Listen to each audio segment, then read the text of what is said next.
Allez, les 14h30, Paris Direct se poursuit avec votre rendez-vous derrière l'image. On prend le temps de décrypter l'info à partir d'une photo qui fait sens en ce 1er octobre. Coup d'envoi d'Octobre Rose, mois du dépistage du cancer du sein ici en France, la maladie qui va toucher une femme sur 8 au cours de sa vie. Et on va en parler avec la chef de rubrique Santé Asie Conversation France, c'est Victoire Elsondé. Bonjour Victoire. Bonjour. Ce cliché que vous nous avez trouvé aujourd'hui, racontez-le, expliquez-nous de quoi il s'agit au juste. On l'a choisi parce qu'il est vraiment dans l'esprit d'Octobre Rose, ça va durer un mois, on va parler du cancer du sein, mais c'est aussi des manifestations un peu partout en France, même dans d'autres pays, avec des courses comme celle-ci, des randonnées, des événements festifs. Même si c'est une pathologie grave, un peu partout, pour sensibiliser sur cette maladie, pour parler de prévention, pour parler de dépistage, pour parler des traitements, pour parler aussi de la vie après le cancer, c'est important. Et donc en fait, pour vraiment sensibiliser toutes les femmes, pour mieux comprendre cette maladie, pour mieux la prendre en charge, en fait, il y aura des événements comme ça un peu partout. Et cette image, en fait, elle illustre bien Octobre Rose. C'est quoi, c'est un marathon pour oui, au profit en fait, donc il y a des événements qui sont organisés un peu partout. Et les fonds collectés, en fait, vont servir aux associations locales, nationales, en faveur de la lutte contre le cancer du sein. Alors, vous l'avez dit, Octobre Rose, c'est l'occasion évidemment de parler du dépistage organisé du cancer du sein. Pourquoi ce dépistage est-il si important? C'est important parce que plus on dépiste tôt un cancer du sein, plus les chances de guérison sont élevées. Donc c'est essentiel. Et donc en France, il y a un dépistage organisé qui est généralement à partir de 50 ans jusqu'à 75 ans. Enfin, tout ça est très bien organisé. Les femmes sont accompagnées pour le faire. Après, en pratique, c'est pas toujours simple. Il peut y avoir des appréhensions. On se demande un peu comment ça va se passer. Est-ce qu'on va pouvoir trouver un centre près de chez soi? Combien ça va coûter? En fait, il y a beaucoup de questions. Il y a beaucoup d'appréhensions aussi parce que on a peur du résultat. Donc, c'est important d'en parler, d'expliquer comment ça se passe. Et moi, du coup, je vous propose de regarder une vidéo qui est faite par l'INCa, c'est l'Institut du cancer. C'est l'agence publique qui est en charge, en fait, d'accompagner le public, de l'expertise sur les cancers. Et cette vidéo, elle est bien faite parce que je trouve qu'elle dédramatise les choses. Elle montre bien concrètement, mesdames, ce qui va se passer, comment vous allez être accueillis, à quoi va ressembler l'examen. C'est pas si évident, c'est quand même un examen qui touche à notre intimité, donc c'est pas rien. Donc je trouve que cette vidéo, elle est bien, elle redit bien les choses, elle explique bien pourquoi il faut le faire, elle explique bien comment va être lu en fait les clichés. Je vous propose de regarder ça. Bonjour, j'ai rendez-vous pour un examen de mammographie dans le cadre d'un dépistage. Bonjour madame, par ici s'il vous plaît. Je vais prendre votre dossier, les antériorités s'il vous plaît. Est-ce que vous avez des antécédents familiaux de cancer du sein dans la famille? Pas du tout. Donc nous allons faire 2 clichés par sein. C'est important de se faire dépister parce qu'une femme sur 8 au cours de sa vie en France va être traitée pour un cancer du sein. Le dépistage organisé concerne les femmes de 50 à 74 ans qui n'ont pas eu de mammographie dans les 2 années précédentes. Plus un cancer du sein est détecté tôt, plus il se guérit.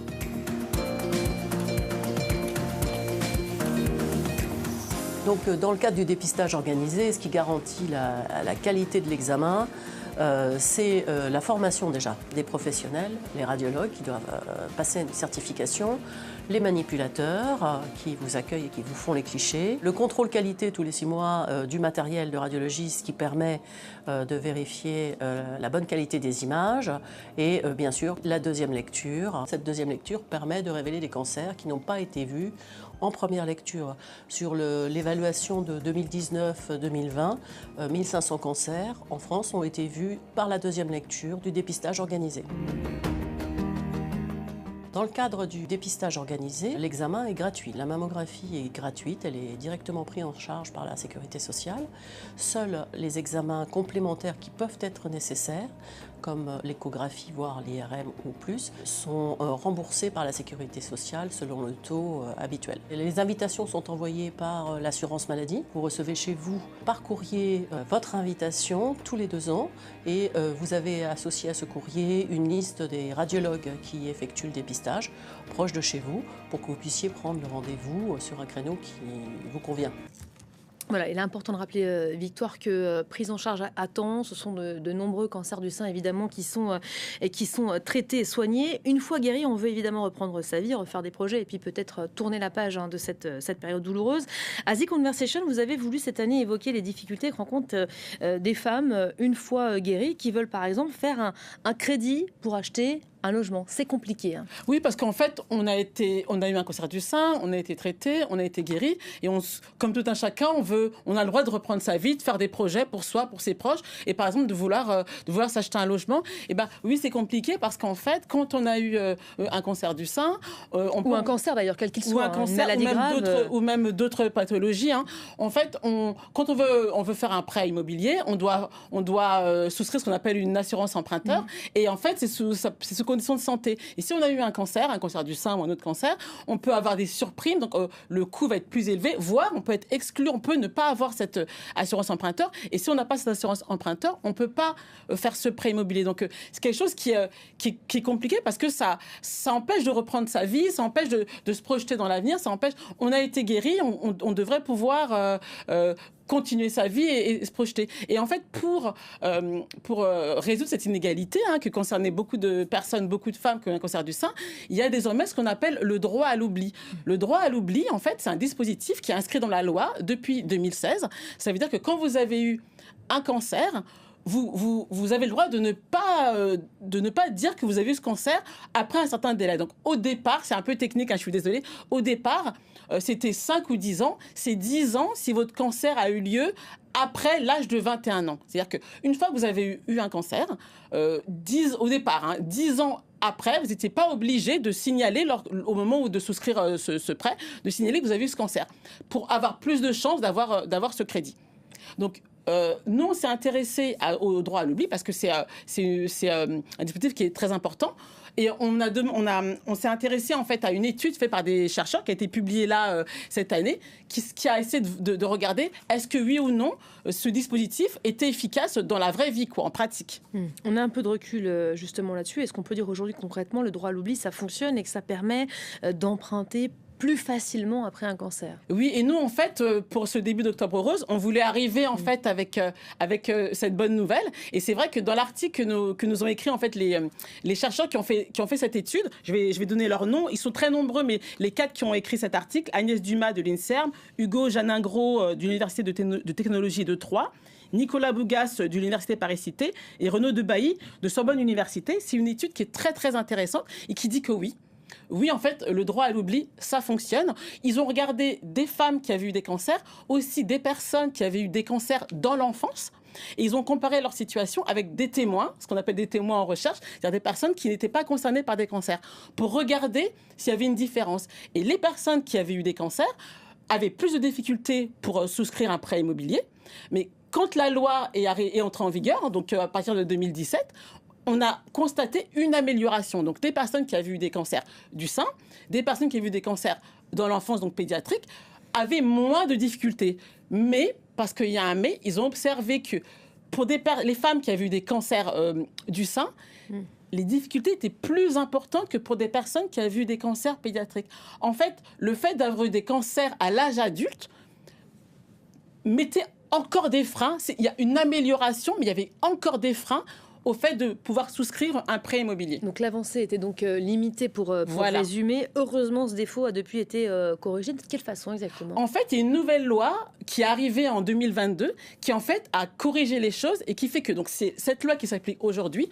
Aujourd'hui, quand vous avez eu un cancer, quel que soit l'âge auquel vous avez eu ce cancer, quel que soit le type de cancer, c'est le droit à l'oubli. Donc le délai, il est passé à 5 ans. Il a été réduit. Donc 5 ans après la fin des traitements, vous n'avez plus à dire à votre banquier que vous avez eu un cancer. Donc, ça veut dire que désormais, donc, le délai, il a été raccourci, et parce qu'ils avaient observé, les chercheurs, que ce délai plus long, de 10 ans, qui compliquait encore la tâche, notamment des femmes qui avaient eu des cancers du sein. Donc là, on avait un dispositif législatif qui était une avancée, et avec ce nouveau, ce raccourcissement du délai, on espère qu'à l'avenir, ce frein que rencontraient encore les femmes qui ont eu des cancers du sein allait vraiment se réduire. Et du coup, je vous propose en fait de rembobiner les choses, de revenir en 2022 au moment où cette nouvelle loi est arrivée et de regarder en fait un sujet de France 3 qui qui allaient à la rencontre de personnes concernées pour voir ce que ça changeait dans leur vie, le fait d'avoir ce délai raccourci. Je vous propose de regarder. Propriétaire, c'était l'un des rêves d'Anne d'Anjou. Au rez-de-chaussée, vous avez la cuisine, le salon, salle à manger. Après 2 cancers, elle souhaite s'installer dans le centre-ville de Sens. Mais guérie depuis moins de 10 ans, elle a l'obligation de déclarer ses antécédents. Jugée trop à risque, son dossier est refusé par 6 banques. On avait dans l'idée de pouvoir emprunter 150 000, 160 000, ce qui correspondait à ce qui était possible d'emprunter avec nos salaires. On a vu notre banque dans un premier temps. On a ensuite vu 2 autres banques qui nous ont dit non pour les mêmes raisons. En faisant jouer son réseau, elle arrive finalement à emprunter, mais 2 fois moins que souhaité et surtout sans assurance pour elle. Vous réduisez soit la surface, soit vous partez sur des travaux plus lourds. Je trouve ça absolument dégueulasse. Voilà. C'est vraiment, ça m'a mis à cette période dans un état à la limite de la dépression. Parce que c'est dur, parce que vous avez l'impression d'être coupable de quelque chose. Je suis coupable de rien.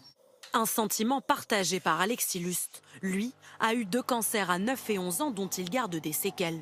Le droit à l'oubli n'existe pas pour ces maladies chroniques. Et pour devenir propriétaire, il a répondu à un questionnaire très détaillé. Le résultat d'une analyse de sang de moins d'1 an, donc avec cholestérol, triglycérines, glycémie à jeun. Ces résultats le pénalisent. L'assureur accepte son dossier mais lui impose une surprime pour risque aggravé de santé. Je paye, moi, 610 € par an et ma conjointe paye 270 €. C'est une différence de quasiment 330 €. C'est considérable, c'est assez vicieux. Désormais, les assureurs ne seront plus informés des cancers au-delà de 5 ans. Un risque financier pour eux, mais aussi un nouveau marché. Aujourd'hui, le cancer, c'est 4 millions de Français qui sont touchés et c'est 4 millions de personnes potentiellement qui demain ne vont pas pouvoir accéder à la propriété. Donc c'est crucial aujourd'hui qu'on propose une réponse beaucoup plus adaptée. Le droit à l'oubli d'un délai de 5 ans devrait entrer en vigueur d'ici le mois prochain. Et la vie après le cancer du sein est obligé de le rappeler, c'est pouvoir faire des projets, emprunter comme on vient de le voir. Et c'est aussi important de poursuivre sa vie professionnelle, parfois en même temps que le traitement, ou une fois guéri même. Oui, nous vraiment cette année à The Conversation, on a vraiment voulu mettre l'accent sur l'après-cancer parce que la survie à 5 ans après un cancer du sein, aujourd'hui, c'est pas loin de 90%. Donc, la vie continue après et on voulait arriver avec ce message quand même qui est très fort. Et du coup, c'est pouvoir emprunter, comme on l'a dit, c'est aussi reprendre le travail, parfois pendant les traitements, après les traitements. Et on a aussi voulu, avec un autre article, en fait, mettre l'accent dessus. En fait, on s'est intéressé à une recherche qui est originale, qui a été menée par Rachel Beaugin de Neoma Business School et Pascal Levé de l'Université Jean Moulin à Lyon 3. Elles sont allées en entreprise. Elles ont mené des enquêtes de terrain auprès de personnes qui retournaient travailler pendant le traitement ou après le traitement. Parce qu'il y a des dispositifs médicaux, législatifs pour accompagner, pour faire du temps partiel, etc. Mais en pratique, dans les faits, retourner travailler après un cancer, on est différent. On est différente après un cancer du sein, avec les collègues, retrouver ses marques, reprendre ses habitudes. Et du coup, elles ont voulu échanger ses savoirs, ses expériences pour que avec les collègues, avec le personnel encadrant, pour que l'entreprise puisse apprendre de ses expériences, de ses savoirs, pour accompagner davantage les personnes qui ont un cancer et un cancer du sein. Donc vraiment, à cette année à The Conversation, on a voulu, dans le cadre d'Octobre Rose, parler de... Oui, on va parler de traitement, on parle etc. On parle aussi de, après le cancer, la vie continue et il faut accompagner les femmes qui ont été concernées. Merci beaucoup Victoire Nsondé de The Conversation France. Tous ces articles à retrouver évidemment sur le site theconversation.fr, médias grand public et gratuit. Et puis on peut aussi s'abonner à la newsletter. Tiens, je ne l'avais pas dit depuis longtemps. C'est la fin de ce Derrière l'image. On enchaîne tout de suite avec le grand format du jour. C'est votre focus. Regardez.